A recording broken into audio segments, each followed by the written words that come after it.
Hello, my special friends. Welcome back. Welcome back into the deep, dark depths of the Neon Gutter. My name is Bert Cohen.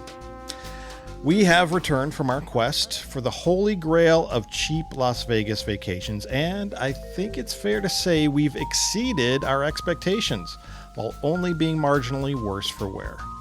Now, to begin this season, we recalled the gang's most famous trip ever, or infamous trip ever, traveling to Las Vegas on $19 a day. And in our last episode, we revealed that we would try and do it again now, decades later, for just $39 a day. But before we reveal exactly how well we stuck to our budget, I need to introduce you to my two traveling companions, Matt and Dan. Hey, Dan. Hey, Bert. I see you survived. I did. I see you survived too. Did Matt? Matt, are you there? Did you survive? I don't think he's here. He's here. I'm here. He is. I'm here. I'm taking a short break from my PTSD to do this episode. That's amazing. I'm glad you're getting a break from that. Yes. So, as you know, we talked about in our last episode, we had set a budget for ourselves of $39 a day per person for 72 hours, covering hotels, meals, transportation, entertainment, gambling, basically everything but getting to town. What it did not cover was the expense to our health, right, good looks, self-respect, or familial ties. So, gentlemen, with the trip in our rearview mirror, how do you feel it went compared to your expectations going in? Well, I feel like it gets better and better every day farther I am away from it. The memories become warmer as I get farther away. In the moment, I would not say that every moment was delightful. Yeah, that's a good way to put it. Yeah, I can laugh about it now, or I'm starting to be able to laugh about it now that the cramps have subsided. But, it does definitely occur to me that what we did is, there's the disclaimer, don't try this yourself. Who would want to? It's still, it's an interesting thing that we've proven or tried to demonstrate, but it just has dawned on me how completely abnormal we are. I feel really abnormal, guys. And I think this is going to be a support group for us. I'd say, I'm going to take back that disclaimer and say, do try it yourself, because you will laugh about it later. I don't regret it at all. That's true. I don't either. It isn't for everybody, of course. And yeah. But hopefully over the next hour and plus as we get into the details of our trip, we share enough details and memories and maybe a few laughs along the way that might prompt someone else to do this. I don't think many people are going to be convinced to try and do this themselves, but we're going to give them enough tips that they can. Yeah. And now that we know how to do it, you actually could pay us $5,000.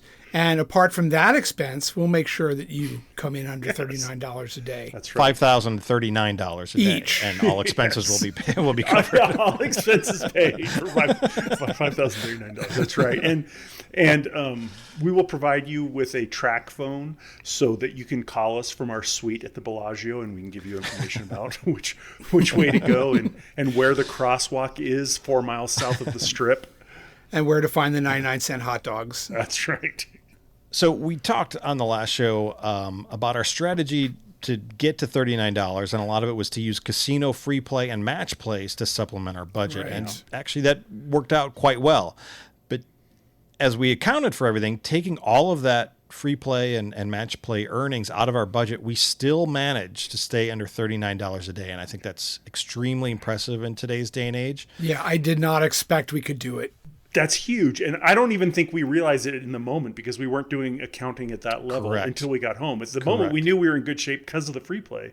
But yeah, to do it for $39 a day for lodging, transportation, food, entertainment. A lot of entertainment too. Yeah.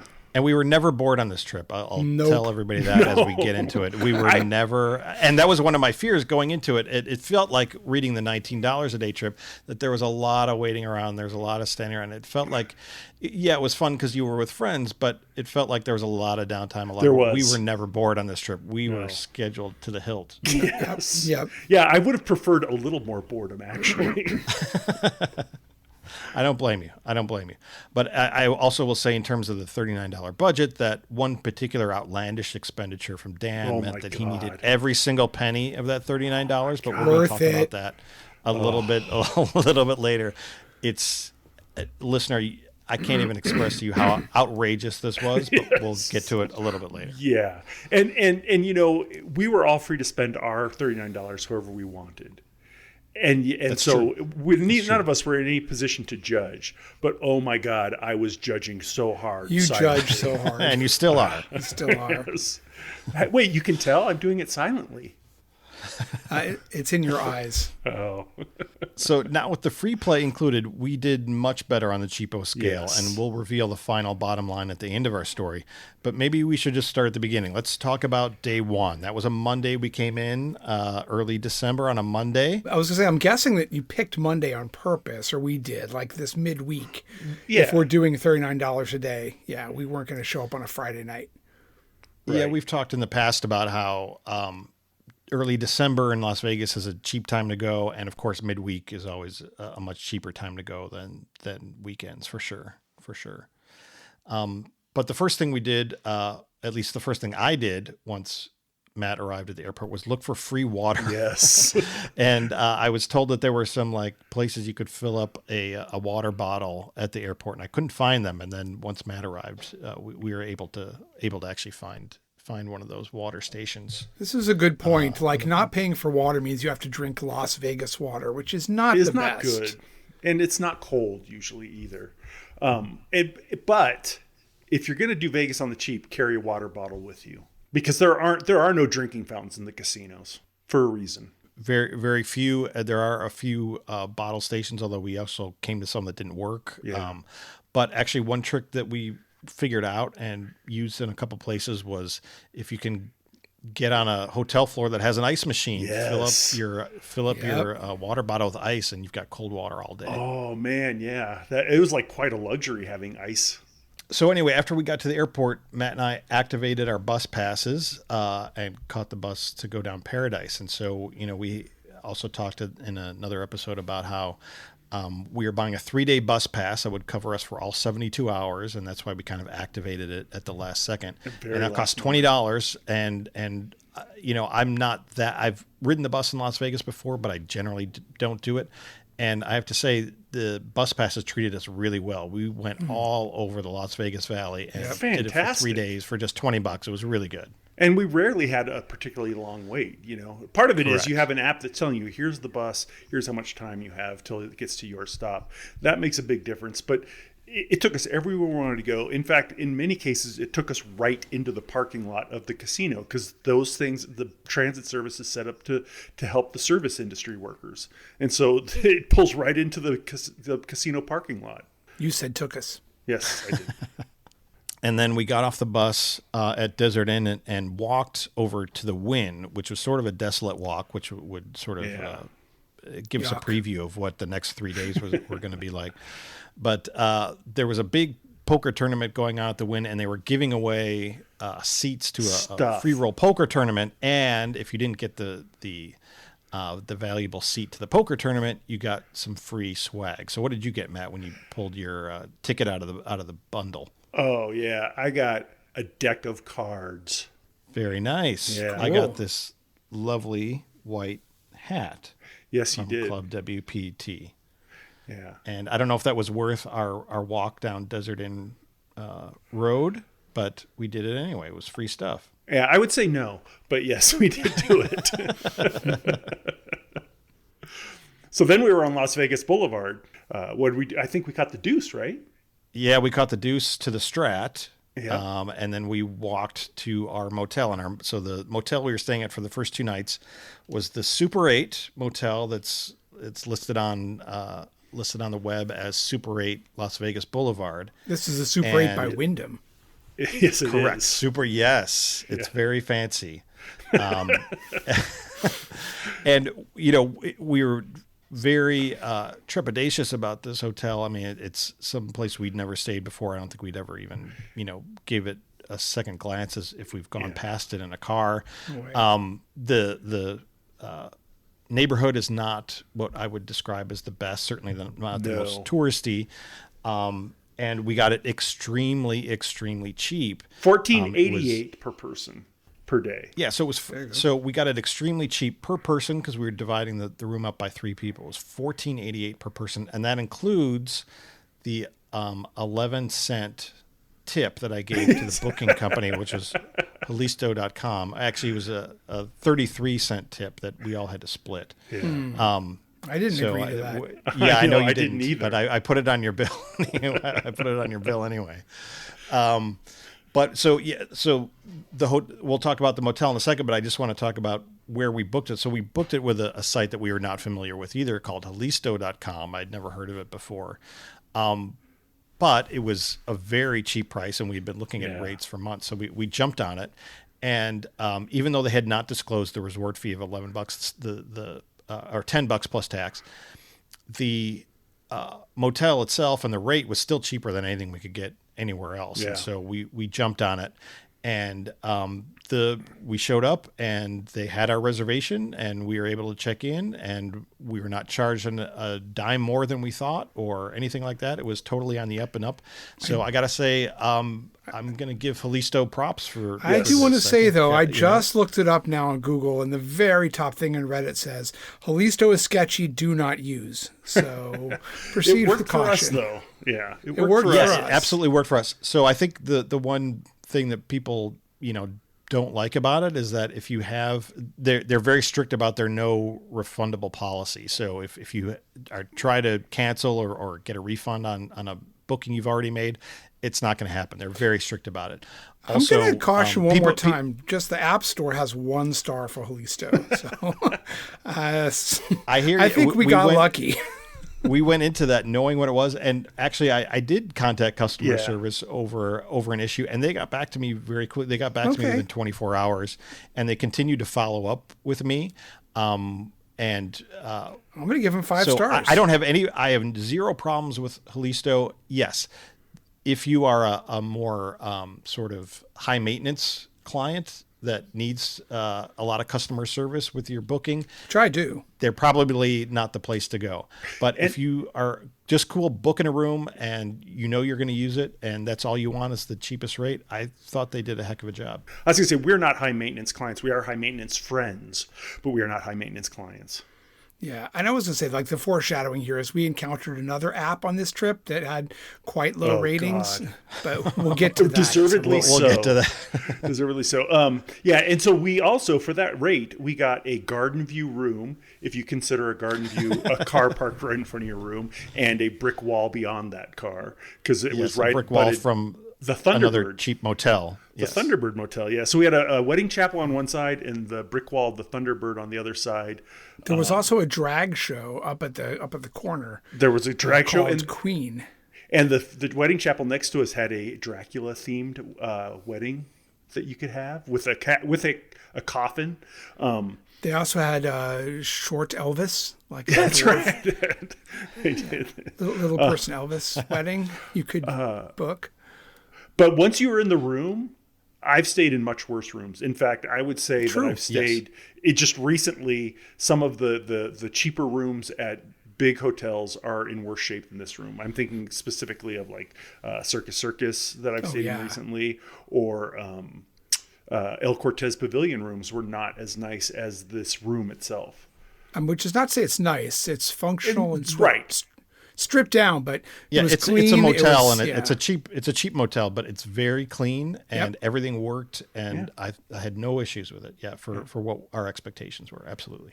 But so we waited there at the motel till Dan got in town. We walked up there, and Dan was just not too far behind us, so he showed up, and we met up with him at the motel, right? That's right, and that's correct. The motel's right there in the middle of the stretch between the Strip and downtown. Like Bert was saying, it's not a very savory part of town. So as soon as I put my stuff down, we decided to walk out, get the hell out of there, into the neighborhood and see what we could find on the way up to the El Cortez. Yep. And we found some cool things on our walk. And that's what you get by walking around town on foot. You notice a lot more things, and you can poke your nose into a lot more things than if you're driving around town. We or kind even of taking the adopted bus. that right away. Like Right. the philosophy is, if we don't recognize that door and it looks cool, let's go inside. Let's go talk to people. Yeah. So the first place, we kind of stuck our nose into was a place called the Las Vegas Magic Theater, and there were actually actually, I think we noticed the neon sign, and just as we were looking at it, some people were coming out from a show. Four people. Four people. Were A coming. family of Yes, it four. was a family. Four. It was a family And this of is four. just in a strip mall on North Las Vegas Boulevard, next to a place that probably does upholstery and a place that does nails or something like that. It's just a very common strip mall, and it's the Las Vegas Magic Theater. Well, we asked the family if they had a good time, and they were like, "Uh-huh." Yeah. And so that with that kind of review, we decided to poke our heads in, and it was really kind of cool. It was definitely looked like a magic lounge, dark, walls and upholstered seats, and kind of some mannequins, and it looked like an intimate magic show where you could see. 30, 40 people is probably the capacity in that room. Yeah, so mostly the seats were empty. It seemed like, with only 4 people there, but we weren't in there long before this kind of Scandinavian-looking guy came up, long hair and a thick accent, and introduced himself. He was the extremely magician. friendly. No, he was actually extremely friendly. Yeah, and he told us that his career was basically based on inventing magic tricks that a lot of the big famous shows use, but he didn't use them himself. So he started this little theater so he could put on some of the shows himself. He claimed to have sold illusions to David Copperfield And Penn and Teller. I have no reason not to believe him. I don't. Yeah, either, I absolutely. His name he was extremely nice and very cool. His name is Losander, and he has, I think it's called 5-Star Magic Shows. But look up Losander and you'll find the Magic Theater. If you want an up-close, very intimate show, he will arrange it for you. Like he said, he could do 5 shows a day. On this day, he was only doing the 1 show because that's all he had the demand for. But typically he does 2 shows a night. And I think you can, if you have a group, he'll do a magic show for you.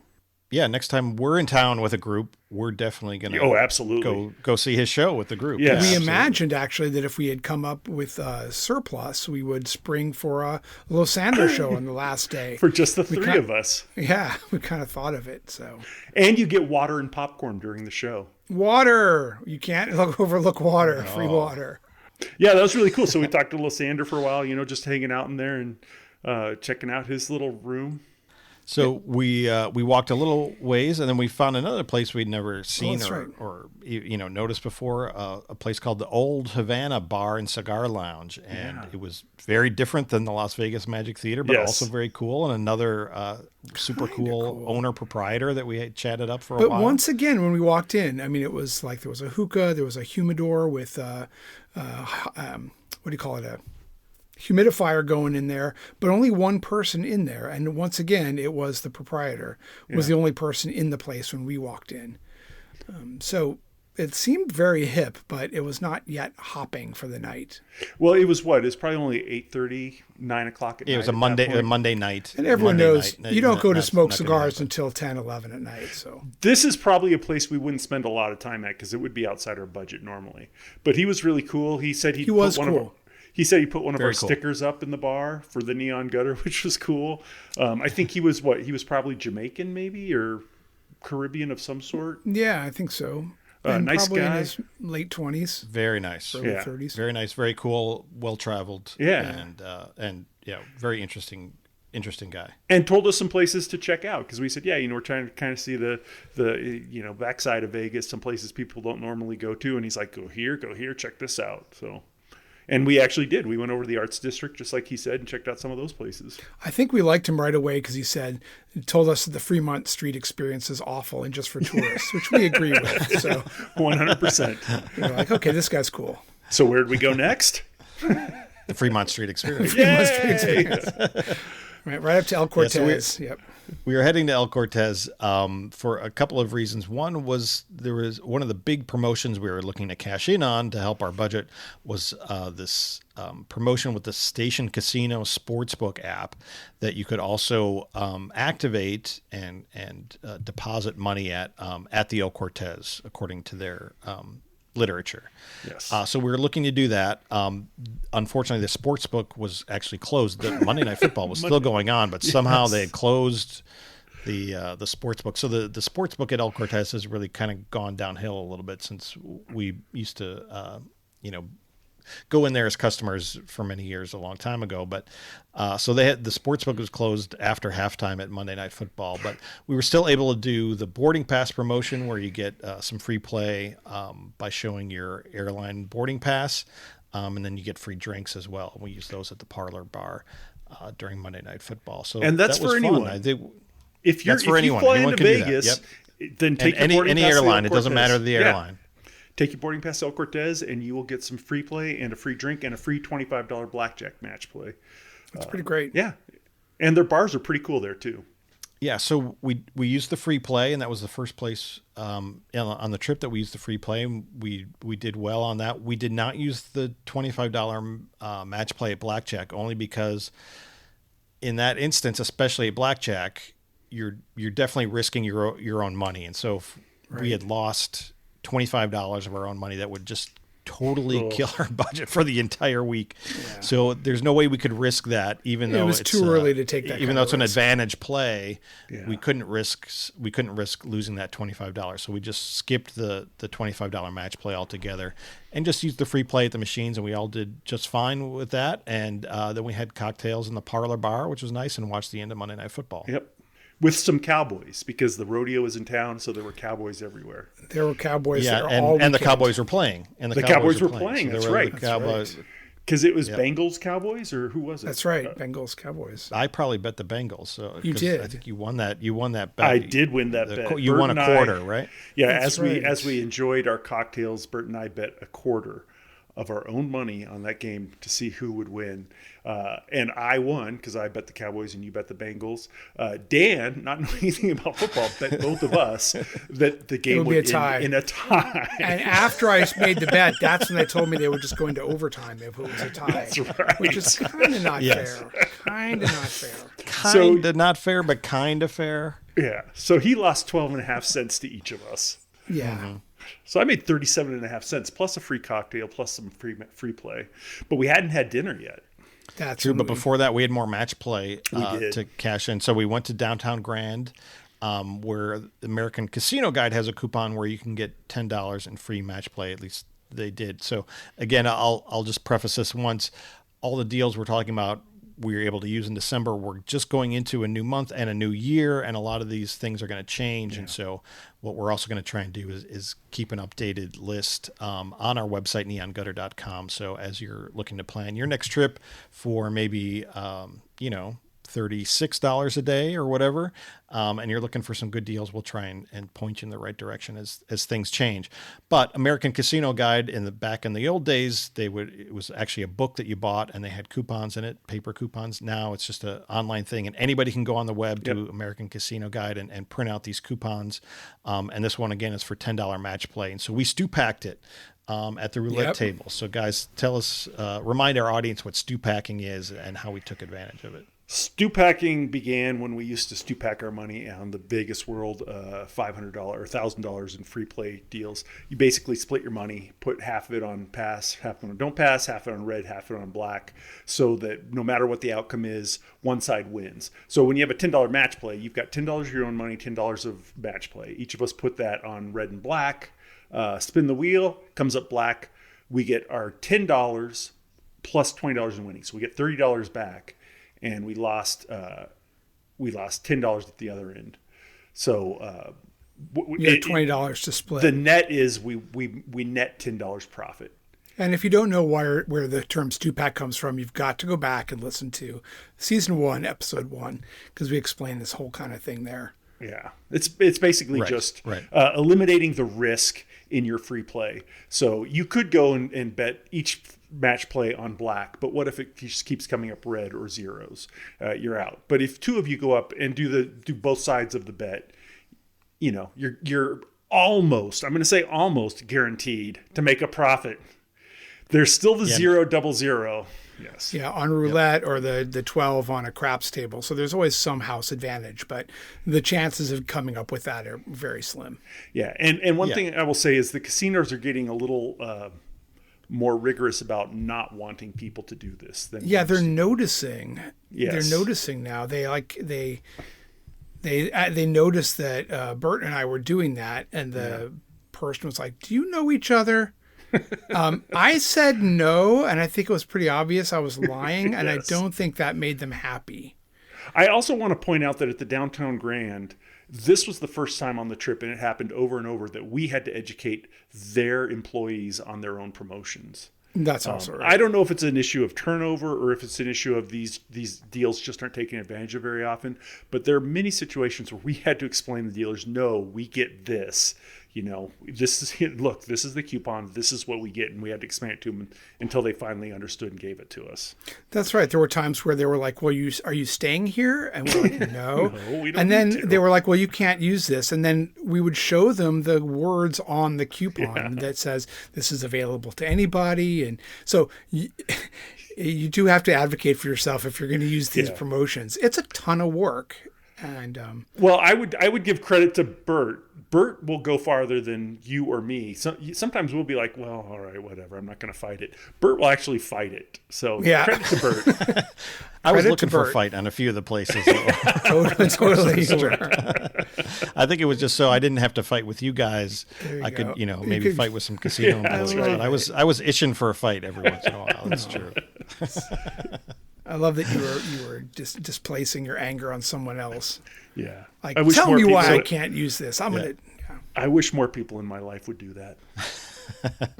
So we did so well. Just with one those, more I thing think, I'll explain about this is that even though there were three of us and we could have gotten three $10 match plays, we just did two because we only wanted a stew packet. So we went to roulette, one on red, one on black, and one of the sides did win, and so we had a $10 profit that we were able to split three ways. So that was $3.33 in profit for very little risk, and that helped out. So we were getting hungry, as the boys mentioned. So our next stop was Binion's, also with an ACG, American Casino Guide coupon. They have a coupon for get a hamburger at the cafe, cheeseburger, and you get one free. Yeah. So we did go there. We sat down and the waiter asked what we were going to have, and we said, well, there's three of us, but we're only going to order 2 entrees, and we have a coupon for one of them free. And then Dan was going to get 2 sides that we could order. So he ordered the sides that came with the other 2 meals. Basically a soup and a salad. Meal out of it. Yeah. But it wasn't bad. It was not a bad third It was meal. good. It was good. It was like enough food. I disagree. I think if I had paid $14 for that hamburger and a little dollop of potato salad, it's not a good deal. 2 for 1, it is a good deal. One other thing, though, absolutely. One other thing, though, is Bert, you had $5 in free play that you took advantage of at Binion's because you hadn't signed up for their slot club yet. While you burned through that $5 in free play, the cocktail waitress actually came around and gave us all beers. And so we could take those beers into the cafe with us, and we had a legitimate excuse not to order a drink with our burgers. That was really cool. Perfect. That's right. Yeah. I don't know how legitimate it was, but we did have an excuse. We had an excuse. Yeah. Already got a drink. Yeah. And somehow I did not have a players club at Binion's. I don't know how that's the case. And every place that we went, we always checked because, and this is another thing I'd encourage you to do if you want to do a trip like this. If you think you might have had a card at some place years ago, but you're not sure, just go and check, because sometimes we were for sure we had a card and then they said we didn't, and sometimes we were for sure we didn't have a card and they said we did. Yeah, Binion's was one of those for me because when I asked, they said it was 2013 that I got my Players Club card there. So I was amazed I was still on file, but I did not get the free play. Yeah, so somehow I was the only one that got the free play, but I got $5 in free play. Yeah. And do you know, is it worth won a little bit of mentioning and we split $1.25 a piece. Yeah, $1.25 based on a that piece. $5 free play. Profit. Is it worth mentioning Ka-ching. that you can only kind of do this once? Because once you've signed up for all the players clubs, you don't really, you kind of limit. Yes. Yeah. You get one trip that's $39 or less, and then. No. You can do it again. You just have to dig deeper to find different promotions, like the sports app promotions, other things. Oh, I see. Or you invest. Oh. Invest in a fake ID and a disguise kit, and then you like go in and no, because they scan the fake name. IDs now. They like read they scan the back of your ID. Used to be I could make fake IDs and get multiple accounts, so I could get multiple free plays. I remember you can't from anymore. Stupak. Allegedly. Yeah, allegedly. Yeah. To me, it sounds like Dan's already coming up with excuses not to do this again. But oh no, I'm sure we can do it again. We just have to work harder. Yep. More walking. So finally at Binion's, of course, we did the free $1 million photo, and it's not even manned anymore. Now it's just like an automated thing. You can either take a picture with your own phone, or you can have their camera take it and email you the photo. But we did do that, so that's more free crap that we could put on the ledger. And then we went over to Golden Nugget. We weren't sure about players clubs there, so it was sort of the opposite of Binion's. At Golden Nugget, I did have a player's card, but Dan and Matt did not. Yeah. So you guys were able to do a match play there. Yeah. Even though it took a very long time. So this is another thing. Like it seems like many casinos in town, they've just gotten rid of their players clubs, or they're not staffing them during the week or whatever. And so you have to go to the casino cashier, and late at night, man, you guys literally backed up the Golden Nugget cashier line 50 people deep just because they were processing your new memberships. There were some very angry cowboys waiting for us. Exactly. People just trying to cash in $15 from the craps table or something, and they got to wait in line for 30 minutes because you guys are trying to get your match plays. What's but it worked out for us. Hang up here? Pew, pew, pew. We won another $10 in profit total at the Golden Nugget match play, so that we split that 3 ways as we always do. And so that was a $3.33 profit. Awesome. And with that, I think it's time for us to take a quick break. But when we return, we'll talk about the breakdown of a piece of Vegas history, a trip to the Nevada Supreme Court that was on our docket, and a disaster at the roulette table of epic, and I do mean epic proportions. Yeah. Truly. We'll be right back. Pee-pee time.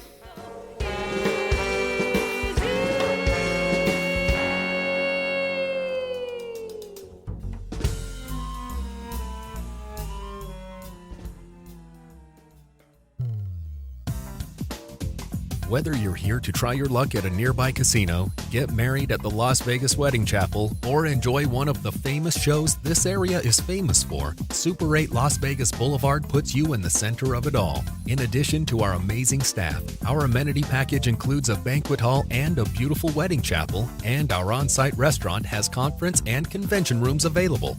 We also offer free Wi-Fi in all rooms and common areas. All of our rooms have been remodeled for your comfort and include a coffee maker and hairdryer.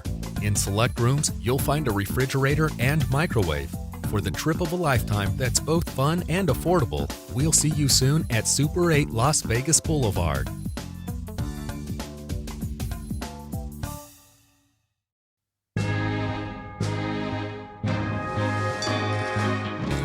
Hello, you know me. I'm world famous toy horse handicapper Lucky Ned. I know listeners of the Neon Gutter love Sigma Derby as much as we do, so we're going to bring you the races at your home or wherever you listen to the podcast. No matter where that is. Could be walking a dog, or like visiting your auntie, or maybe going to the moon. I'm going to give you the odds for the next race, and you can bet as many quarters as you like on the outcome. After the next segment of the podcast, we'll return to give you a live call of the race with all the cataclop excitement you can handle. Now, time's a wasting, so let's look at our next race combination. 1-2 comes in at 25-1. The Quinella 1-3 is at 6-1. 1-4 is a reverso at 4-1. And 1-5 is playing boxcars at 66-1. Let's see, we got 2-3, that's 12-1. 2-4 is an 8-1. And 2-5 is a long shot at 134 to 1. Rounding out the field, we got combination 3-4. That's the loser's favorite at 2 to 1. Boo. While 3-5 comes in at 33 to 1. And 4-5 on the outside posts, that's 21 to 1. Now let me see. Based on my analysis, I know a couple of the jockeys in this race. Well, I love the 3-horse, which frequently stakes out the middle of the track and won't give it up for nobody.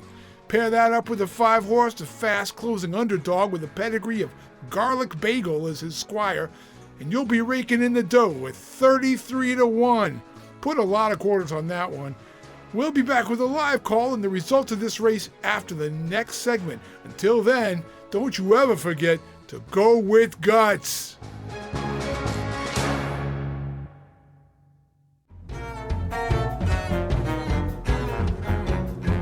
And we've returned. We've been recapping our uber cheap visit to Las Vegas, and so far everything has gone swimmingly. But as we get into the later hours on our first night, as so often happens in Las Vegas, events start to take a dark turn. We hit our first snag at Circa, but before that, guys, Matt, you have a giveaway of your own to talk about, right? I do indeed. I would like to let everyone know that if they would like to get a neon gutter sticker, vinyl sticker, that I would suggest putting someplace where everyone can see it, most likely your workplace, you can have a free vinyl sticker and a free entry into the $100 daily Las Vegas Bob Stupak's Vegas World Slot Tournament. This is a real. Is there an expiration date on that? There is not. There is no expiration date on this. This says this certificate entitles the bearer to one entry in Vegas World's daily slot tournament. Play anytime between 8 a.m. and 10 p.m. What it doesn't say, but what they mean is forever and ever. These are real slot tournament entries that we got back in our Vegas World days that we never actually used, and I'm happy to share them with the world because I have so many. So get yourself a Get Your Mind in the Gutter, neongutter.com vinyl sticker, and a $100 entry into the slot tournament. All Just you got to call do us. is call our stink line, 775-400-2941. That's 775-400-2941. That's the Neon Gutter hotline. Stink it up. Yes. Stink it up. All right, so we're talking about how we, at this point in the trip, we hit our first snag, and it was at Circa. So at Circa, many sort of longtime Vegas travelers will know about the Say Hi to Matthew promotion. I think Say Hi Matthew is a influencer on YouTube or something like that. But there's been a promotion for many years. It's been a couple of years now, where you could go to the Players Club, give them the password, say hi to Matthew, and you get $50 in match play. Is that what it was? 25. Okay. Yeah. And you can use it twice in your lifetime. So yes. If you've never used it before, you can use it. You can go there at like 11:30 at night, use it, and then come back after midnight and use it again. Or you can use it on your next trip, whatever you want. But it's limited to two times in your lifetime. So Dan and I got that promotion, and we went to the roulette wheel. And Dan went on black, and I went on red. And this is where this is like a sexy dealer roulette and blackjack, where they take turns dancing on a dais. And this is where the stick person looked over at me and said, saw our two bets go down on opposite colors, and said to me, "Do you know him? Do you know each other?" And I was like, "No." And that's I think she when was tipped off that you were making some comments about my wardrobe or something like that at the time that the bets were going down to. So because she didn't like that I lied, she put her foot on the little magnet switch underneath the table. Mm-hmm. And sure We've enough, all seen Casablanca. It came up a 0, a green 0, which this neither has of us never had. happened to us. It's theoretically possible. It's about a 5-point-something% chance. But it had never happened to us before. So I what saw it tells Scott's us, face just fall. Like his eyes were wide open, a big frown on his face. I couldn't believe it. I think I was still smiling about the whole thing. I was in denial. Well, do you realize you each had $25 out there? So that's $50 we lost. $50 lost. $16.67 each. Boom! Yeah, that. It's slam. In our budget Oh my that's God. absolutely disastrous. And yes, so Matt says, Disaster. it's certainly possible, and that's something that you should keep in mind, whether you're stew packing something on the craps table or roulette. So it's rare to happen, but it can happen. It can happen, and it happened to us. It can happen, and it happened to us, and it was absolutely devastating for our I've budget. never seen that happen. So it was really a tough way to kind of hit that part of the night. And that's when we just decided this trip is fucked, and we just went home. We were like, what are we doing here? It's actually 2 out of 38, 1 out of 19 on a 2-0 wheel. So like 5 point something %, but still, it happens. In the old stew pack days, we had so much money out there that we would cover the zeros, or we would cover the 12 with the craps. You just table. throw an extra buck on that, and you're covered. But Sure, with this, sure. we didn't. That's one way you can handle it too, but also it does draw even more attention to the fact of what you're doing, and some places these days just don't like it. So anyway, we really hung our heads and were depressed as we decided to go down. And she D, laughed at 'cause there us. was- She laughed at us. And then she turned to the pit boss and said, "It worked! It worked! The magnet works. The magnet works!"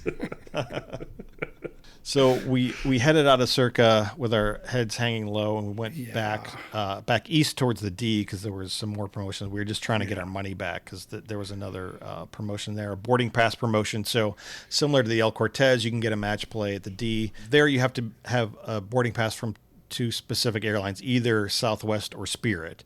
And if you show them at the Players Club, your boarding pass from, I guess, probably within the last 24 hours of landing, you get a $50 match play, which is a big deal. So, so we got that and tested our luck over at roulette again, and we won there. So we basically broke even between. We made our money back. Between the disaster at Circa and the win that we got here at the D. Wait until they learn about the magnets at the D, man. But they were looking at us. They were scoping at us. Like, there was a pit boss who was looking very suspiciously at Matt and I. And they were it looked like they were going to stop us. And I was just like, spin the wheel. Like, and they got out in time. But I was nervous they were going to make us. That may have been paranoia, but to be honest, Could have Matt been. and I in another trip, we used to actually use these more often than not at the craps table, and we were denied the last time at the D. The pit boss would not allow us to. He said, "No, pass gentlemen, and you don't can't. pass." I'm not going to let you do that." Yeah, he said, "I'm not going to let you stew pack those bets. You cannot stew pack those bets. Whatever you think you're doing, I'm not going to allow it." So we weren't feeling bad, but we were ready to actually gamble a little bit of our own money at this point. Yeah, we wanted to have some fun, and of course, Get some the free reason we drinks. went to the D also was to finish the night. Yeah, having some fun, getting some drinks at Sigma Derby. And so we went up to the second floor casino, The best. one of our favorite places in town. Yeah. And Sigma Derby was completely empty, and so we thought, it's going to be easy to get a seat, but it was empty because it was not working at all. not So working we at were all. like, how long is this? It's a delicate How thing. long is this going to be down? This also could ruin our trip. So Yeah. Dan headed for the airport again, but we did. dragged him back. Yeah. We dragged him back and just decided, okay, we're just going to call it a night and head back to the hotel. Yeah, that was heartbreaking. Because It was, honestly, it if there's probably 2 places where you can gamble extremely cheaply and still get free drinks and still have a good time. One is the Sigma Derby, where it's a quarter a race, and when there's 3 of us and only one of us is betting each race, it's 8 cents a race. Yeah. And you get to yell at other people. It's a very social game because 10 people are all betting on the same race at the same time. And screaming at little plastic horses. It's a blast. The other place is, and we'll talk about it later, but we found a place that still has penny video poker. Oh, yes. And we'll talk about that later. Yeah, that was a pretty amazing find, actually. Yes. So just as we're walking back to the hotel, we stumbled upon one more thing. We couldn't get in because it was probably 2 a.m. or at this time, and it was That's about closed. right. But we noticed this beautiful building, and it turns out it's the Nevada Supreme Court building. It's just a couple blocks from downtown, and the reason we hadn't noticed it before is it's fairly new. It only opened in 2017, but it is a building that, if you're interested at all and interested in seeing it, it's open to the public 9 a.m. to 3 p.m. like Monday through Friday. So if you're there beautiful during the out week there. and looking for something to do during the daytime, it's a really beautiful building, and I think I'd like to go in there when it's open sometime Yeah, totally. and check it out. another source of free entertainment. Yeah, and I had not been there before because none of the nuisance lawsuits that I filed in Las Vegas have made it to the Supreme Court. So maybe someday. As hard as you've tried, they still haven't made it there. Yeah. So we did end up back at the hotel, and that was the end of our first day. So what's the accounting on the three of us here? Dan, how did you end up the first day on your spreadsheet cost? So I came out spending $13.97, which I will not round up to 14. It was $13.97 for that whole first, until we went to bed. Not the first 72 hours, but No. Exactly. Just like the first half day. How'd you do, Matt? For me, I spent $13.34, so I was a little more judicious with my money. I didn't make such cheap, extravagant expenditures as Dan. But how about you, Bert? How did you do? Yeah, I ended up at $13.84. Ooh. So the 50-cent difference between us was that 25 cents you won on me That's with right. the Monday Night Football bet that we made in the parlor bar at El Cortez. So that was our difference there. But we all were under $30 without the free play and stuff. So our expenses, even without free play, were under $30 for that day. That's right. But we've got a full day of transportation billed in there. We've got a full day of the hotel in there. All the big expenses are in there. But I will remind our listeners that tips are not included in the budget and the numbers that we're giving you. If you remember, in the $19 a day, we gave Matt a lot of crap about how little they tip, and we didn't want to do that this year. And tipping is optional in most cases, but we wanted to tip as we normally would. Yeah, we did not want to punish the workers of Las Vegas for our foolhardiness. Exactly. So I was prepared to prove you guys wrong, because you guys gave me such a hard time on a $19 day trip. So I brought 2 rolls of quarters so I could tip generously the entire time. Wow. 50 cents here, 75 cents there. Didn't even blink. That makes my roll of dimes look cheap. Yes. So then we went to bed. Thank God. Yeah. I slept really well. I cried myself to sleep. I slept really well. I think Dan slept especially well because he brought his own sheet. I did. My wife was worried about bed bugs. Tell us why you brought your own sheet, Dan, because that's not a normal thing to do at a hotel. Isn't it? Is it? Is that a normal thing? I don't know. I don't think so. Well, No. my wife was kind of concerned about bed bugs. There's been stuff, so I brought it. And then it seemed like a nice room, but actually it was kind of cozy, so I kind of liked it. And it kept Matt from... it kept me from kicking Matt, I guess. Yeah, we shared it. Dan and I shared a queen bed, so. But I slept well. I sleep kind of mummy style, so I don't really move around a lot, but it was fine. Yeah, and I was not attacked in the morning, which was kind of nice. Yeah, we've grown up. Aw. And Dan brought mace just in case I did attack him in the morning. I was holding that. I slept with the mace. I'm glad it didn't go off. He clutched while that I was tight sleeping. all night. I am not going to be fucked with. Well, I slept pretty well too. So as day 2 begins, this was kind of the big one. There was a lot on our plate that we were planning to do. But our first point of order was to take advantage of the free coffee at Super 8. Now, Right. you don't think about that too much when you're on vacation, but when you think about when you're really counting every dime and quarter, coffee's super expensive now to get. It's so like expensive. hotels and stuff. Ridiculous. And they've got free coffee at the Super 8, which really appealed to us also in getting the hotel room there. Now, you're not going to get that at Bellagio, let me tell you. So, getting that free coffee was a big deal for us, although our coffee did not last very long. I think I had maybe 3 sips of the coffee. I had a few. It went away. Do you guys want to describe why we lost our coffee? First, I We want had to point out that there was free coffee, but it was hidden behind a secret door at the Super 8, and you had to have a card key. A secret locked door, yes. The rest of you freeloaders, don't think you're just going to walk over to the Super 8 and get your free coffee. They did have non-dairy whitener, which was, I don't use, but just like the powdered stuff. So we're drinking our coffee, and we had to walk and catch a bus to get to Albertsons for breakfast. So we see the bus stopped before the intersection. So we have to run for it. And so we're running with full cups of coffee that are now burning our hands and spilling over our wrists. And finally, we just chucked the coffee and made a dash for it. So I did not get my full dose of coffee that morning until later. But Yeah, had to throw away bad coffee to catch a bus. I'll also say that coffee, I only had a few sips before I spilled the rest of it down my pants. But I will also say that I believe that coffee is free because it tasted like they cut it with mud. Basically, it just means it was cooking all night. It's just like they set it at 2 a.m. for the morning rush. So when I woke up Tuesday morning, I decided to count my cash just so I could have a baseline of how much I'm leaving town with. And I had $140 in my wallet on Tuesday morning.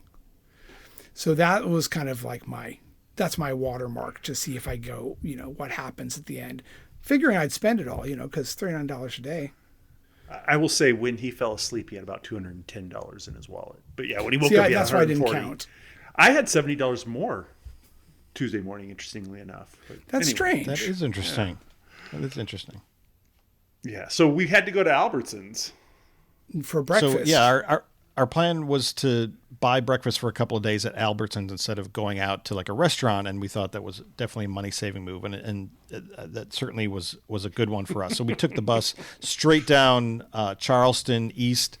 I was going to say, just remind people too that all of our transportation is free at this point. So catching the bus to breakfast, riding around for free, that was really nice. Just hopping. Well, on it the was bus, paid showing for. that. It was paid for already. It wasn't free. Right. It $6 wasn't free. and 67 cents per day. Per day. It's not free. It's not free, but yeah, considering it prepaid, that's a good point. The big thing at Albertsons was we were getting like granola bars and some fruit and some bananas. We weren't going to get many bananas because they don't keep, but we wanted to get some apples and some granola bars, and we got some peanuts just to tide us over as a snack.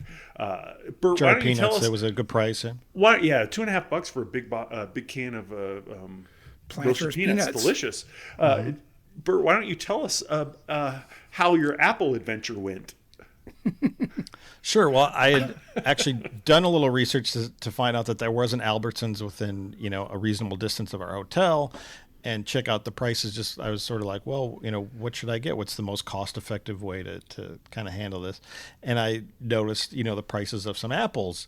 And so actually we spent probably 15 minutes talking about the different kinds of apples and how they, like a lot of the prices weren't marked. It was very confusing. It was. And so we You gotta figured get out a what Honey was Crisp if you can get a Honey Crisp, but they had Fuji's too. So there were all kinds, but it was very confusing to figure out what the prices actually were. So I looked up online at what they were listed at on their little app, and then we went to checkout, and the price was dramatically different. Yes. Between the apples that we bought and what it was listed online for. And so we got the help of a manager, and they stated that the prices I was looking at were for a Albertsons in Idaho.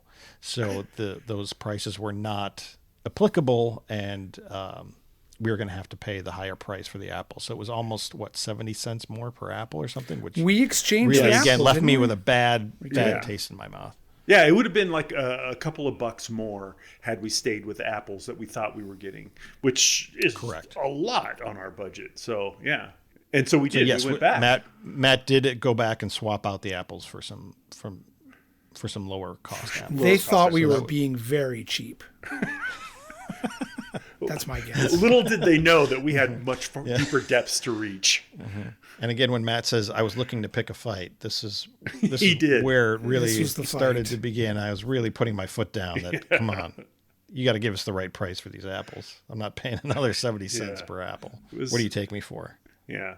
And then Albertsons actually had a lavish, almost Monte Carlo type casino. Oh boy, it was. That's attached to right. I thought that was so that interesting. made me feel like I was in a James Bond movie or something. Yeah, it's amazing. There's the grocery store, and then where most grocery stores store their shopping carts, they've got like a dozen slot machines, including some with like those giant screens in this little grayish dark room. And it's like, it doesn't look like you drop a quarter in as you come or go. It looks like they expect you to sit down and spend some time at the Albertsons gambling. Honey, I'm going to go get some apples. I'll be back in 3 hours. After arguing with the manager. Right. So an hour to argue about the 70 cents on the apples, and then 2 hours to lose $100 on a slot machine. Yep. Sounds like a trip to the grocery store to me. All right. So after we got our breakfast groceries, then we walked north because we were going to catch a bus on Fremont, but we this was a pretty dicey neighborhood we Yes. were walking through, but we noticed one particular gentleman walking the opposite direction as we were going. Yeah. How would you describe this? We did not have an interaction with him except just walking past him, but He had a nice shirt on, but he was wearing Mm-hmm. two ties Two at the same ties. time. Yes, and not like on top of each other. He had them Side by separated. side. Yes. Yeah. yep. And Yep. they were nice ties. We were kind of perplexed, I think. I was really, because you could see it from a distance. Like, He didn't What's look with like the- a crazy guy. He didn't look like a homeless guy. He looked like a guy who was just an ordinary, everyday guy who was making his own statement. He looked like he might be like, he was dressed like he might be working at a cell phone store or something like that. Not Sure, really fancy, but he was was wearing a tie and dress pants. I was assuming he was on the way to a job interview, or maybe Oh, two maybe. job interviews. There you Yeah. go. Yes. If the first one didn't work out, he could come in under a different name with a different tie. So And, try again. this should neighborhood is like dirt front yards, tire stores and body shops. Not a nice neighborhood, not very pleasant to walk through. But this guy was just walking down the sidewalk, and he got out of the way for us. He made way for us as we came the other way. We look dangerous. Yeah, but two ties. Yeah, this is Fremont Street, way east of downtown. Yeah, This is not the Fremont eventually Street made our way to experience. Fremont, but we were very far east. So we took a bus to go west, and if I recall your notes, Matt, it was one of the smelliest buses. Is this the smelly bus, or was the bus yeah, to that Albertsons the smelly bus? Just smelled like the rodeo. It smelled like the rodeo. And it wasn't like in one spot, like somebody just squatted and took a crap in the front of the bus. The smell was pervasive through the entire bus. That's true. It was rough. That was probably our worst bus experience. Yeah. The rest of the time, again, the bus service was really great. Just about every time we used it, for sure. So we eventually made our way back to downtown because what our real mission was Yes. that we wanted to get to the El Cortez when the sports book was open and make this deposit. So this was, again, one of the bigger payouts we were hoping to get from essentially free play. Was a promotion with the Station Sportsbook app. It's a local app that you can only use in Nevada. It's connected to the Station casinos, sportsbooks, and it's basically an online wagering app that a lot of casinos have. But again, it's only available in Nevada, and they are tied into El Cortez. So basically, the promotion is that you make a $50 deposit, you make a $50 wager, and if you win, you win the bet and you can cash out your $100 or whatever you won.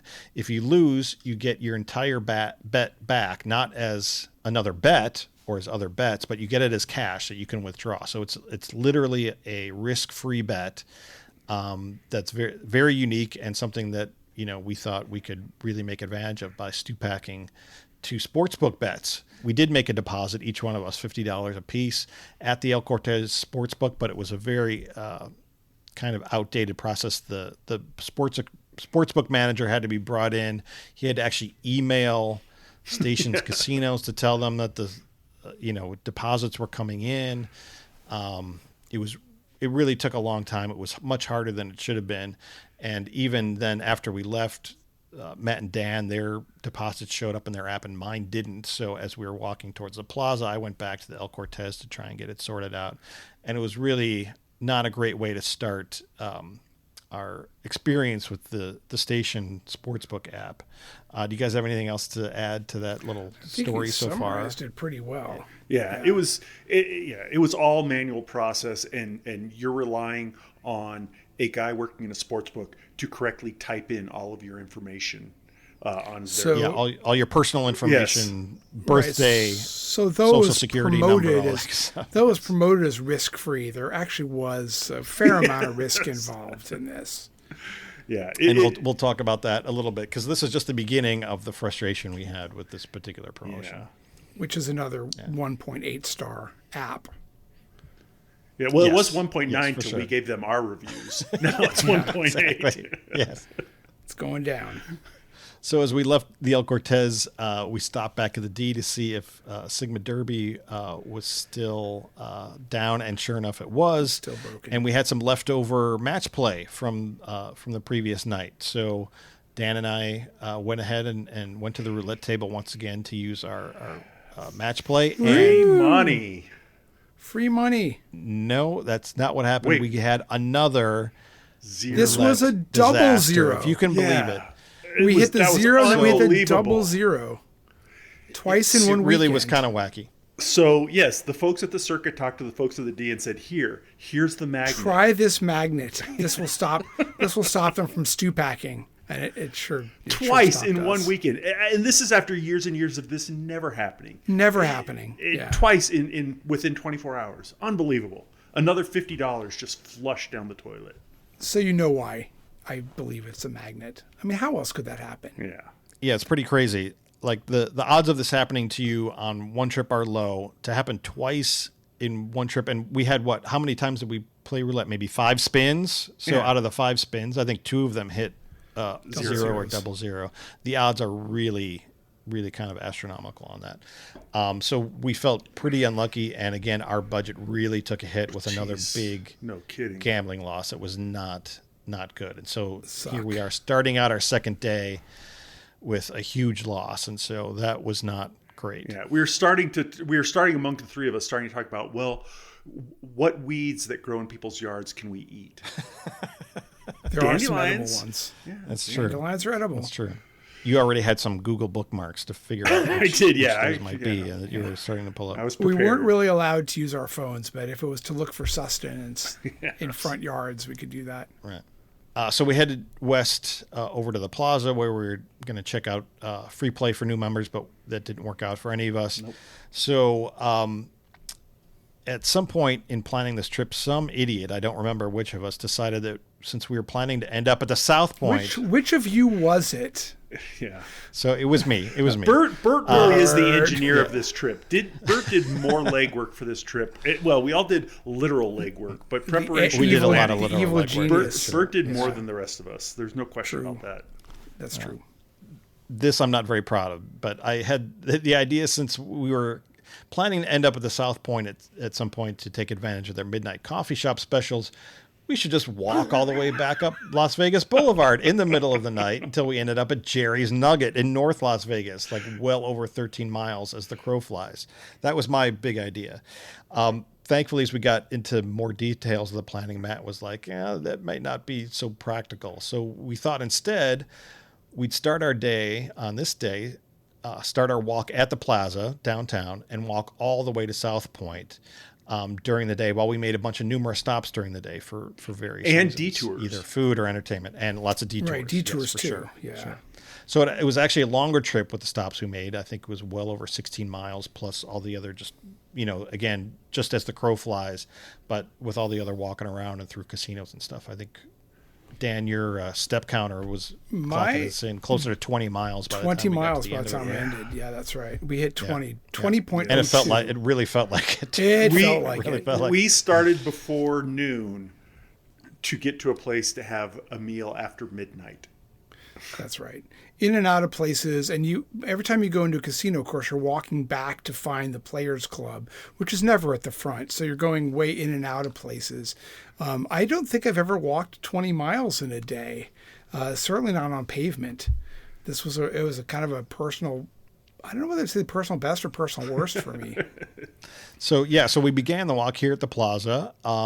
And guys, what were your expectations of it starting out? I mean, I had no idea what we're really getting into at the moment, because it just felt like we got a lot of fun things to do, and we're going to make lots of stops and stuff, and then No, every single we'll time you eventually get guys there. wanted to make a stop or go look at the rodeo or go back in this new doorway or whatever, I'm like, okay, that's more steps. I was definitely thinking it to myself. I had no fears about making it because we had so much time. I Sure. knew it was going to That's be true. painful. To be honest, I didn't realize how much my legs were going to hurt by the end of the night and how tired I would be at the end of the night. But I think by the time, well, I don't want to spoil anything, but I think we knew we would do it. I think so. I think so too. I was not prepared for the last few miles and how hard they were actually. Yeah. And how I There felt- was how a I felt at the end of progression it. of pain for sure. Yeah. Oh, it was geometric. The pain progression was geometric towards the end. For me, it would mostly just traveled to different parts of my body. Oh, really? Yeah. But this was the beginning. We were still fresh. Oh, we were so exactly. fresh. At the beginning, we were fresh and fancy free. And as Dan mentioned, we wanted to check out the rodeo. So the plaza actually has rodeo events, I think mostly with kids or young people or sort of side events. Yeah.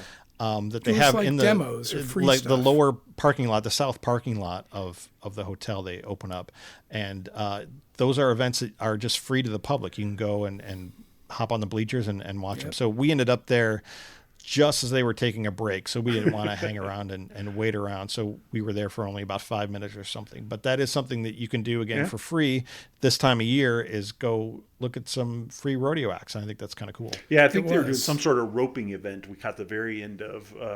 Yeah, just the very end of it. Yeah, but had we gotten there half hour earlier, it would have been fun to watch for a half hour, and it wasn't very crowded. Yeah, Nice to see the horses and the riders. It was cool. well, but we also saw a horse as we left. Yep. Yeah, right on the sidewalk. Just walking up the sidewalk. The guy must have parked somewhere where he didn't realize where he was supposed to park and took his. No, I think he was in the right place. As we went further south, there was like a place for Stables? people to park Okay. their park their trailers and stuff, their horse trailers, and I think that must be how they were getting horses between the two places, because Walking them up Main I think Street. he was not walking up Main Street on On the the sidewalk. sidewalk. Yeah. Yeah. It was cool. So Yeah. we did head south on Main Street, and Yep. the first place we stopped was the English Hotel, the Todd English Hotel by the Arts District, and which is a fancy hotel that I'd never boutique been in. So I sort of Boutique hotel. boutique hotel. That's right. And I kind of wanted to just stick my nose in, so I suggested, "Hey, should we just go in and ask them if there's anything they can give us for free?" And I was like, And well, these it's guys extra were up for it. steps, but okay. Yeah, exactly. Thankfully, they had a small lobby, so it wasn't that many extra steps. And this is where Bert really demonstrated the finesse of this entire thing, but just by kind of walking right up, saying hi, and do you have anything for free you could give us? But he didn't get anything. I had to step in and turn the on finesse the charm. was all Matt's. The finesse was all Matt's. So I did go up to the okay. desk and I said, "Yeah, we're doing this long walk today, and we're trying to be super cheap. Is there anything that you can give us for free?" And the people behind the desk at this What fancy the hotel were hell? sort of like, "That's not a question I've gotten before." And No, then Matt, but you see, now that was a good question, because the yes that you got was free coffee, which is all I wanted. No, And I they had asked for the free coffee. I said, "Can we have did you? coffee?" again, that was Matt. Okay, Yeah, that was Matt again. Matt loosened them up by insulting say. me and my question, and my questioning, and that Okay. broke the ice a little bit with the people behind the credit desk. where And it's then he due. also asked for the free coffee. So. And they said, So "Yeah, you you can are have free the evil- coffee." So And now so- you're the evil genius, and Matt is the charmer. Yeah, for a change, and they were like totally bewildered that we were going to be walking to the South Point. They literally They it were was shocked. a double take. They were They're like, shocked. "What? You're what?" It was exactly. Yeah. So they had a carafe in the lobby of coffee and a carafe of iced water with lemon in it. It was so good. It was really good coffee, very fantastic nice. coffee. And so we were just talking to him, kind of small talking to him and stuff. With and cream. and then we get our coffee, we're just drinking our coffee, and they're like, "Oh, here's something else we can give you for free." And they gave us all free leather keychains for the hotel. It's like Super nice. they were Stamped so with the- nice. Stamped with the English logo. Yeah. They talked with us for a while about what our adventure was and everything. Yeah. Yeah. They were. I they- think they I'd were recommend very it nice. just for the kindness that they Yeah. showed us. I would recommend the hotel. I don't recommend our audience to go there and stop at the hotel every time you're in town to get free ask them coffee for free or stuff. keychains. Yeah, don't do that. Find another place in town and Find ask your own them for place. free That's our- stuff. that's our yeah, place to ask and for free don't stuff. bother the nice people at the English. We're not going to bother them again either. Find another place, Says go you. in, ask for free stuff, and then call our stink line and tell us what kind of free stuff you got. Yes. But don't bother the nice people at the English again. Yeah. We don't want to make that a thing. So we ended up leaving there, and then we headed a little bit further south, and we ran into what looked like the closed edition of the Gambler's Bookstore, and then we noticed it was open just across the street. So we went Yeah. into the open Gambler's Bookstore, which was always. I remember the first edition of the place that was on Charleston, and this is the second or third edition of it. But it's always a fascinating place to go into. It's not as much of a bookstore these days as it used to be, but it's still a cool place to just go in, and if you're not looking to spend money, you can still kill some time in there just looking at cool stuff. Yeah, it's essentially, it's like a museum that everything is on sale. You can buy everything, but all kinds of gaming devices, old slot machines, books on weird gambling strategies, old vintage photos. Yeah. Photos from entertainments and old casinos, a lot of celebrity photos. Do you have a home poker game? Because they have clay chips very cheap in virtually any color you could ever imagine in any denomination. I think the cheap clay chips for 10 cents a piece. For D&D players, they actually had polyhedral dice. Yeah, that's right. Surprised to see. Yeah. And for a craps table, they had virtually any kind of chip that you needed to lay down, or a poker table to save a seat, or to say, for a lay bet or a comeback. Any of those little chips that have some kind of, saying on them. I don't even know what they're called. The lammers, is that what they're called? Lammers, that's right. Yeah. Yeah, and virtually anything that you could think of. I asked you about some of them. You didn't know what they meant. So a lot of them I did not know what they meant. Many people are wondering, where does the stick man get that cane that he moves the dice with? Well, you can get them at the Gambler's General Store. They have a whole inside the front door. Yeah, right inside the front door. They have a rack of them. It's pretty cool. Good place. Yeah, absolutely true. So that was a nice stop. Yeah. The next stop that we made was not quite as nice. We went into our old haunting grounds of Vegas World, which is now the Stratosphere or the Strat. We were checking to see if they had any free play, but as we walked in the front door, the fire alarms were going off, and they went off for that's right. a good 15 minutes. And we weren't sure if it was a test or what, but nobody was paying it any attention. But it was just this blaring alarm and strobe lights going off as if there was some emergency, but just nobody was paying attention. But there frankly weren't many people in the casino. No, and it did not detract from the unpleasant ambiance of that place whatsoever. Correct. That casino's just a dud. It's a dud. There's nothing to recommend it, though. I will say, outside before we went in, we stopped at the statues that say, what does it say? Welcome to Las Vegas. You're leaving the Las Vegas Strip. There's another sort of bookend to the famous "Welcome to Las Vegas" sign. So we took some photos out by the sign out there. Yeah, there's a couple like Vegas showgirls on a sign. And it's stuff better like that. outside the Stupak Strat Boulevard than it is inside the Strat. Yeah. I think it must have been about by this time it must have been about 2 or 3 in the afternoon. So we were a few miles into and a few hours into our trip. I do want to point out too, though, Main Street has become the arts district. When we first started going to Vegas, Main Street was just absolutely rough.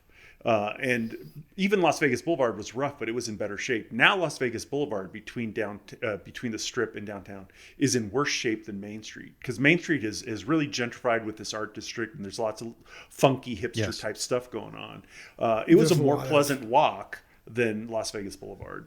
It's true. A lot of vintage stores, a lot of cool places. So after we left the Strat, we went right next door, just south, to a casino. Many people may not be familiar with the Aztec Casino, but there's a couple interesting things about the Aztec. Yeah. You guys want to talk about it? It feels very cheapo Vegas Big Empire to me. Well, years ago, they used to take your photo with 2 big bags of money.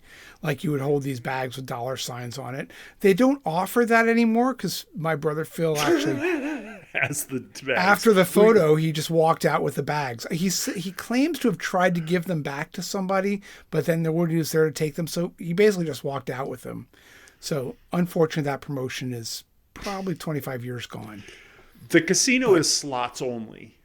They don't have any tables, and it's a small casino. But they have a $5 breakfast, which is what attracted us. We're like, hey, let's check this out. We might want to come back for this $5 breakfast. We thought about it.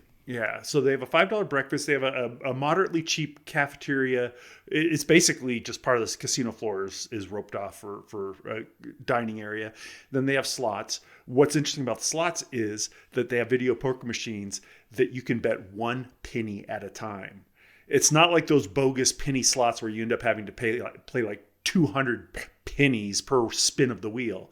This, you can legitimately spend 1 cent on each hand of video poker. It's an old school place, and it smells old school. Between the old decor, the old building, and then that cafe, you walk in and you're getting the kind of hit that you would get 25 years ago walking into Gold Spike. It's stinky in there.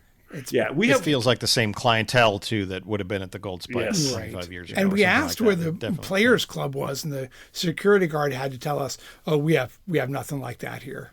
Yeah. So, He says this is a small casino. It's like, we can see that. yeah, we could see that. We had one other interaction with the Aztec many years ago, and that was we were staying at the El Cortez that didn't have a pool, or we were staying at the Gold Spike that didn't have a pool. So we figured we could easily sneak into the Aztec's pool because there is a motel there as well.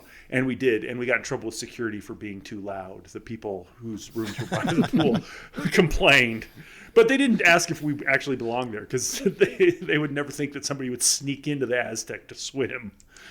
So after leaving within a little bit of time, we passed Sahara, and then we made our way to Fontainebleau, which It's pronounced previous stop, Fontainebleau. Fontainebleau. Fontainebleau.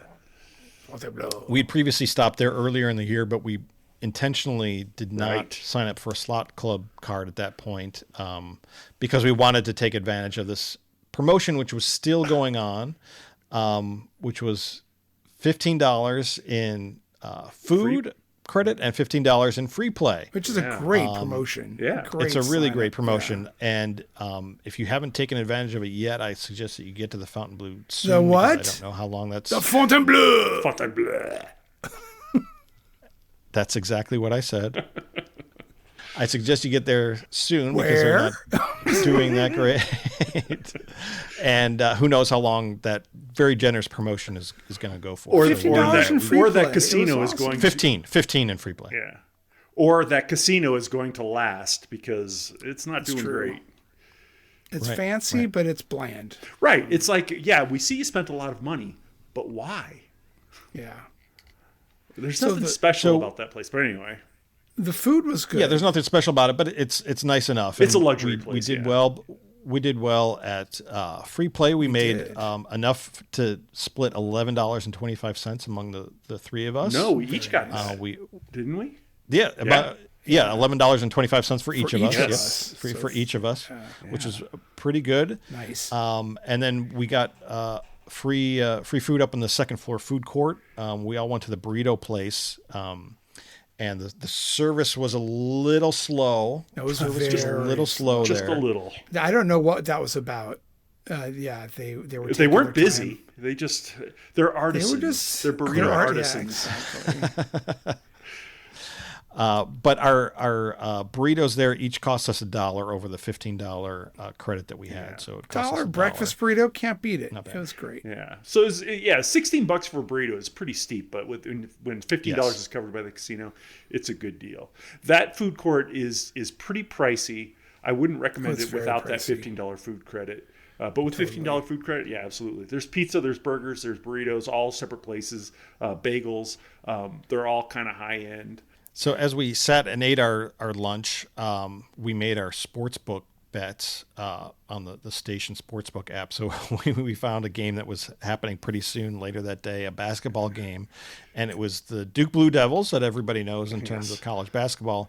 And they were playing a team that not everybody knows, the University of the Incarnate Word. That's right. That's actually their name. They're up and comers. And yes. And Duke was 34.5 point favorites. Yeah, and Pretty we much a favorite. Quite pricey. we should point out we specifically chose a game with a half point difference because that way there couldn't be a tie and we would be guaranteed some one of us would win. So I took Incarnate Word because they're a hot young team. And Bert was certain that Duke was going to beat him by I don't know how 70. hot they are or how young they are, but College they are age. a team. They're college aged. And They're a team. and they did end up covering. The Lord works in mysterious ways. And I they ended up took Duke. covering the spread against Duke. Yeah. I took, and this was because this wasn't a match play and it was you cannot lose your first bet. I went ahead and took Duke, knowing that if we did lose, I just get the $50 back. So Duke lost. I would have Correct. rather. have So won, Matt but- Matt and I stew-packed it, and Dan went on his own just on Duke. Yep. But with the stew packing, we theoretically should have made $15.15 a piece Yes. after the vig. The unfortunate thing is we'll find out it was a little harder to cash out than we expected. So we'll get to that. little harder a to bit. cash just a out. little bit. Just a little. So as we left Fontainebleau, How did I do, Dan? So. You have to work on that a bit. Okay. Try Duolingo. I'll keep working on it. But after we left there, we poked our heads in Slots of Fun, which is a place that has a lot of good sort of low roller deals. We thought we would spend a little more time there when we were planning the trip, but we ended up not doing that. We just stuck our nose in there. They've got some weird bowling game they had just set up that we didn't play. It seemed actually expensive, but sort of like it's like a video bowling or something. No, it's like but it a wasn't self-serve. really video. It was a physical bowling game, actual pins, but it was. Yeah, it's hard. I've never seen anything quite like it, but if you walk in there, you'll see it just on the left side. Yeah, it's like self-serve bowling, but it costs more than going to a real bowling alley. But it's on the strip, right? So, yep. But one interesting thing there was they had a sign. It wasn't open, but they had a sign that said they had $2 tacos, several different types: chicken, al pastor, beef. So that must be coming. And $2 tacos, I'm all in favor of. Oh yeah. Or it might be a weekend thing. I think maybe. I don't think it's there every day. I think it's like a taco truck kind of thing that serves there. And then we also went into Resorts World and just stuck our nose in there for a little bit before we walked over to the Rio. And so it was actually kind of a long walk down. Rio's off also the not very scenic down Sammy Davis Jr. Boulevard to get to the nasty. Rio. Yeah. You have to walk down, behind all the casinos, and it's like walking behind the fancy set. You're seeing the backstage, and you're not supposed to be back there. Yeah. But Matt, you got a souvenir on the walk. It was in the street. It was a book. Oh, I picked that up right by the Rio. I picked up a cowboy book that had been run over by several vehicles. I did not end up keeping it, but I did find a book about cowboys that virtually every page had tire tread on it. It was a hardbound book that somebody read, and rather than give to the little library in their neighborhood, they left it in the streets of Las Vegas for someone. On the street. At that point, too, also, I want to point out, as we got to the Rio, we were starting to get tired enough that we were starting to look for shortcuts. And you have to walk way around down south of Flingua and wrap around to get to the Rio. And we saw that if we just jumped a small berm, we could go through these storm drains and get over faster. And we seriously considered it. And then we saw that there were people living in the storm drains. You could see their silhouette from the sun setting on the west. So we asked ourselves what you always ask is, can we take them? Yes. And we decided maybe not. So we decided. We said, well, not with Bert with us. I was definitely going to be dragging you down or just running the other way. Well, we were afraid if I was well fed, then their maybe. Side. Yes. So we did. We had to walk all the way around. The Rio. It's a long walk. When we got to the Rio, we found it is stinky in there. It is not fresh smelling anymore. That was kind of the first thing that jumped out at me. No, it's not going to smell like coconut sunshine. Claim that they've done a lot of work. They've got new owners, and they've done a lot of work. It did not. It didn't seem to way show. To me, so it didn't seem to show. I would not have guessed. Yeah. But they had free play, which we did not expect. Yeah. We had sort of a bonus free play moment, or should I say Frio play. Frio play. Frio at the Rio. $8 a person if you signed up. What bean counter came up with 8? Look, 5, they're not going to come for 5. Yeah. 10 is we can't afford it, so 8. That's what they came up with. Yeah. So we did sign up for the free play, did well on that, got another few bucks in the ledger there. Sweet. And then it was getting about the time where we thought we were going to be able to get some free bingo over at the Gold Coast. Yes. And so we ran over to the Gold Coast, which is right next door, although it's still a decent walk. Everything's kind of a long walk, as you know. And we got our Players Club thing and asked at the desk, and he said, I don't think you get free bingo, but you can check at the kiosk. And sure enough, the thing says free bingo if you buy 2 more bingo packets or whatever. Buy 2, get 1 free at $5 each. And that's not what it says on the website. No. That's not anywhere in the it was a fine print or anything. It's just a bait and switch by Boyd. I think it's Boyd. Boyd. Yeah. Okay. By Boyd Casinos. It really turned me off. And we went to the bingo room even to see, is this right? Aren't we supposed to get some free bingo cards for it was over 50 promotion if you're over 50 years old. And she's like, no, you you don't get that, but I can tell you what you can get. And I said, well, I'm just doing this thing where we're trying to be as cheap as possible, want to spend as little money as possible. And she started upselling me for some $20 package or something, which was not going to happen. So yeah, Bert was itching you don't understand. Bert was itching for a fight. I was itching for a fight again. Yeah. I was. So Dan and I just sat there and let Bert go. Wind him up and watch him go. Although Dan had his own task at hand that he was about to pull out as we sat and relax a little bit in the bingo lounge. That's right. He started putting out some jewelry. I have He was modeling some jewelry. jewelry for us. Tell us Now about look. the jewelry, Dan. So this is important. We didn't want to do anything that the normal person wouldn't do. And look, soup to nuts, this is our budget, $39 a day. But you don't have to include your clothing in the budget because you come to town with clothing. So I brought in some clothing that I didn't have to count against the budget. Now, it just so happens that the clothing I brought was edible clothing. It was edible jewelry. And basically, I had created some jewelry out of dried mango and beef jerky wrapped in tinfoil on a piece of string. So you basically wear this necklace. It looks very kind of native. Stylish. African, stylish. And as you walk around, you can just pull off the charms and surreptitiously eat and get a little extra protein. I'd like to point out that it was neither edible or jewelry. Well, jewelry, these definitely edible, but not. You obviously weren't going to eat that. Tinfoil is generally not considered jewelry. That part you throw away. It was gross. They did have free water. Gold Coast did have free water. They had the 5-gallon jugs in dispensers on the wall in the bingo hall. But they yelled at us about that too. They because did. they said you cannot fill you cannot fill up your own water bottle with that. Just take a cup. The Gold Coast was a big disappointment. About water. Yeah. But I will say the biggest Screw disappointment. Boyd. Really Biggest disappointment terrible. was that my edible jewelry did not fly with these two. No, These it two did stick not. in the muds.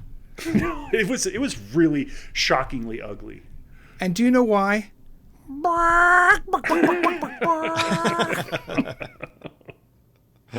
No, it was really skirting the rules. It wasn't in the spirit of the competition. It was, and I think Dan may have knew that just in the back of his own soul that he was skirting the rules a little bit. Look, I did research edible underwear or edible lingerie, which would have counted too. But my understanding from the reviews was that it was, first of all, it didn't hold together well, which you'd expect.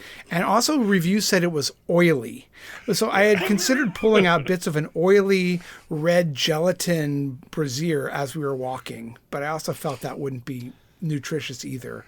Well, so I made my own. The reviews I read said, still tastes pretty good after a 5-mile walk. I wouldn't do it if I'm walking more than 10 miles. 20. I wouldn't walk 20 miles in underwear made out of licorice. It won't be very tasty. I figured if I was pulling out bits of underwear and eating it, I would be throwing up as much as I was getting. So,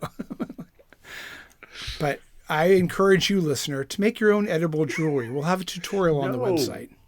So speaking of edible underwear, everybody knows that Matt's favorite band is Kiss. Oh, God, and so he insisted that we visit the Kiss exhibit and mini golf at the Rio. So we headed back to the Rio, and we had gotten a gift certificate on eBay. You found this, right, for for a full round of mini golf for 4 people. Now there were only 3 of us, but we could still use it for $9.90 shipped. So it was $3.30 a person, and so we got a full round of mini golf kits, and it was actually quite fun. It was so fun. It was. It's not the most elaborate course I've ever been on, but it was a lot of fun, and we had a great time, and we gambled in a skins format with each other, and had a blast. It was fun for $3.30 a piece. And it was especially fun given that the guy with his kids playing right behind us, knowing he paid $12.95 for each of them to do the exact same thing. And Bert, do you want to describe what skins is, or should we just? If anybody knows anything about golf, skins is just a format where each hole has its own sort of pot. So we put 25 cents in the pot for each hole. And then if the hole ties for the best score, all that money carries over to the next hole and the next hole until somebody finally wins a hole outright, and then they win all the previous pots as well. So we played that way. We had a few holes in ones too. Yeah, which was Bert nice. and Dan, we you guys have a both got few a hole holes in in one. I did not. Yeah. And the final I think hole, I got two. The final hole is Gene Simmons' tongue. You have to hit the ball up Gene Simmons' tongue. As you might imagine. I was going to invite the listener to imagine what the last hole would be. But you gave it away. Well, yes, we guessed in advance that that's what it would be. And sure enough. Yeah. And you get to hear all of Kiss's big hits, all my favorites, like, hey, let's have a rock and roll party. And look at us, we're wearing makeup. And, we're still doing this 40 years later. All the big hits. And we got a new guitarist. You probably didn't notice. You probably didn't notice because he's wearing makeup. Yes. It was fun. Yep, there was all that. And then it's in the back of the... what's the name of that casino or that part of the hotel? The Masquerade Village. The Masquerade Village. That's right. It's back in the back of the Masquerade Village. So we had to walk through all these people watching the rodeo. Yes. Right. Table after table of people watching the rodeo that we had. They had set a big kind of wade through. That's kind of where the Rio's at, is what used to be a vibrant and thriving casino with a parade in the sky is now just a bunch of folding chairs with a few big screen TVs set up in the entire casino area. Yeah, and I don't know if that's the way it's all the time or what, but yeah, I don't know. So we've mentioned already, we've already talked a lot more than you might expect on this podcast about getting free water, but I actually did go to the bar here at the Rio. I was running a little low on water, and so yeah, that's another tip for you if you want to do something like this. Is any hotel bar, any casino bar, if you just go to the bar and ask them for water, they'll give it to you free in a cup that you can pour into your water bottle or whatever. Tip them $1 and it's all good. So I was able to get some free water at the Rio, and before we headed back out again. And this time we are headed towards. By now the sun is the strip. set pretty much. We're in the middle of winter, so it's dark here. So Rio, of course, many years ago used to have a free shuttle to the strip. Now you got to walk it. So we walked back to the strip and then headed to Park MGM, where we're going to get some free play through Matt through the My Vegas app. Yep. So Matt, why don't you we talked a little bit on the last episode about what My Vegas is all about, but just give people a quick primer on what My Vegas is and what we're getting for free play. It's basically an app, I think, sponsored by MGM, and you play slots on the app and for hours and mindless hours, and you build up loyalty points that you can redeem through a separate app called Konami Slots. You can redeem the same points because they're all linked together for $25 in free Konami slot play at several places. And so we did that it's a lot of work, but we had to do it for this trip. I wouldn't do it in my real life. And so I got $25 in free slot play at Park MGM, and it actually went pretty smoothly. You just went up with your slot life, card. Baby. Yeah. It's debatable, but you go up with your slot card and you show them the verification code or the code that they give you, and they just put it on your card and you go play on a machine. $25 free, and should have been able to do it 3 times that trip, but I kind of screwed up and we were only able to do it twice. But anyway. That's all right. We got enough to split $6 or to get $6.25 a piece for all three of us there, and then we went to Mandalay Bay, headed further south, and went to Mandalay Bay, and were able to do that again for another $6.25 the walk a piece. Down there, you have to remember too, this is at night. It's winter time. It's after sunset, so we're walking down a pretty populous part of Las Vegas Boulevard, going over the walkways, and everything's open. It's very loud. It's very scenic down there at this time of night. A lot of crowds. Everything's lit up. So it's, if we hadn't already walked about 13 miles at this point, it would have been kind of more enjoyable. But it's kind of a nice thing to see. But Bert's glossing over the fact that he got a signature cocktail complimentary at Mandalay Bay. Well, that's right. Yes. That's true. I did get a signature cocktail, and we thought it might have to be a literally signature cocktail, but they said anything that's under the price limit was fine. So I just ordered a scotch. And so while Scott was in the bathroom, Dan and I added our own little signature to his cocktail. We did add a signature. And that was nice because we sat in the sports book, watched a little sports, and rested our feet. And that's when Bert discovered that Incarnate Word crushed the spread and only lost by 26 points to Duke. That was not good. Yeah. But we got to rest our feet for a few minutes, and we're at 13 miles. Part of the bad part of resting our feet was realizing, holy crap, My feet are sore. We have to go on. Yeah. Yeah, and we've still got 7 Yeah, we were miles. already getting tired, and we still had miles to go. And that's right. we You guys also left ate me some alone peanuts there. for a while. You left me in the sports book for a good 20, 30 minutes. I almost fell asleep, actually. And to that point, I wasn't sure if my scotch was really going to help or hinder the rest of my walk ahead, but I had to get the signature cocktail that I had coming to me. So, but it was getting colder by the minute outside, and we had many miles ahead of us in the darkest, most desolate part of the Las Vegas Valley, and this walk ahead of us. So as we prepared to leave Mandalay Bay, we asked the valet the best way to go, and he had an ominous message for us. But I'll tell you what that was when we return.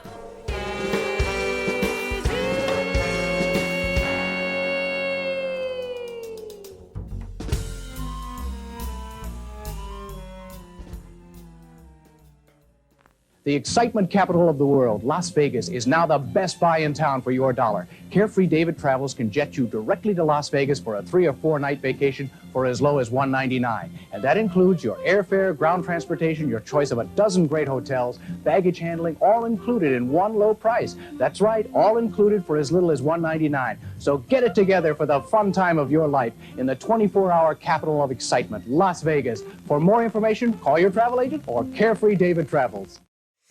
And now it's time for the Neon Gutters Sigma Derby Race of the Week. Could I get a water and also maybe like a gin and tonic? Oh, thank you. Welcome back to the Neon Gutter at Sigma Derby. The horses have lined up. Oh, the cocktail. Make it 2, please. Sorry, I had to put a drink order in there. The horses are at the starting gate. We've got Matt on 2-5. I'm on 1-3, and Dan is on 2-3. Come on, 2-5. Here we go. Anything but 2-3. Not 5. Horse 2 has bolted out of the gate, and 1-5 is coming out fast on the outside. 3 and 4 seem to have no chance. 5 is in the lead with 2. But here come 3 and 4, very fast. 3 and 4. They're 3 and 4, appearing to have no chance. Have come from behind and have won it all again. Another 2-1 shot. That makes no one happy. Least of all, the horse that was shot at the finish line, just for winning the race. It's weird that they would shoot the horse for winning the race, but that's a Sigma Derby tradition. We hope you've enjoyed this tradition. We hope you won the race. We'll see you next time on the Neon Gutter. Hey, it's Lucky Ned again. Did you win on that race? I know I did. If you didn't, you should try to be luckier. The more you win, the luckier you are. It's a very simple mathematical formula, but not everyone understands it. Now, if you want to get more highly advanced advice on betting the toy equines, you can go to neongutter.com and download my Sigma Derby in-credit system at no cost to you. But boy, is it going to pay off. We're going to have more Sigma Derby action for you on the next episode, so tune in. And now back to the show.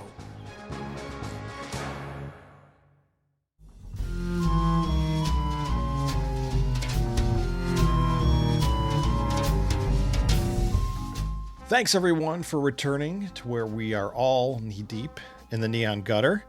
At this point in the Cheapo Olympics, we're in the middle of a marathon walking from the plaza all the way to South Point with many stops in between. We were just about to leave Mandalay Bay when it wasn't clear the best way to get back to Las Vegas Boulevard on foot. So we asked the valet and he says... First, a double takes. What? He says, only death and despair lay to the south. And I said, sometimes I walk it, sometimes I run it. I bike it all the time, but still, it's just death and despair. Yeah, he kind of poo-pooed it. I've been down that way. I do that all the time. Yeah. I've walked. You're gonna walk down to South Point? Oh yeah, no, that's I do that all the time. No problem. But I wouldn't do it. and honestly, when you look south from Mandalay Bay, there's nothing. It does look. You cannot see South Point. That's you right. cannot see its lights. It's past the Las Vegas sign. Exactly. There's nothing. So I did describe all the lights of Mandalay Bay and north and everyone walking around.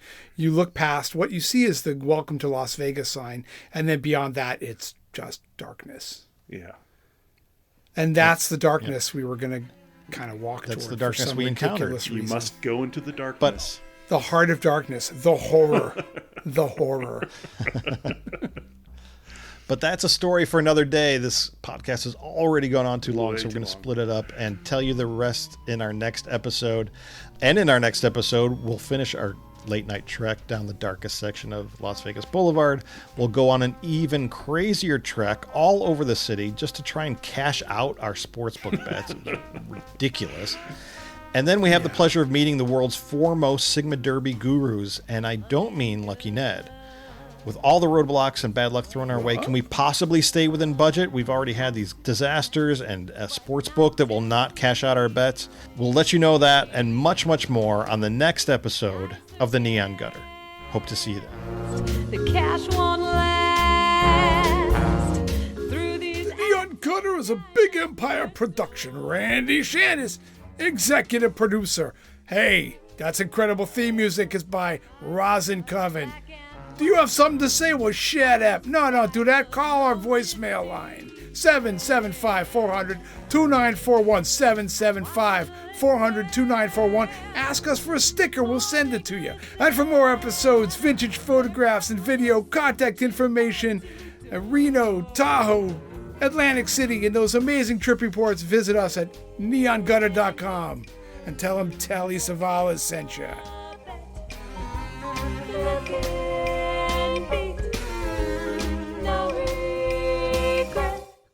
Oh, and we hit him with the haiku. Las Vegas haiku number 11. Beyond the neon, miles past the last casino, lie death and cheap food.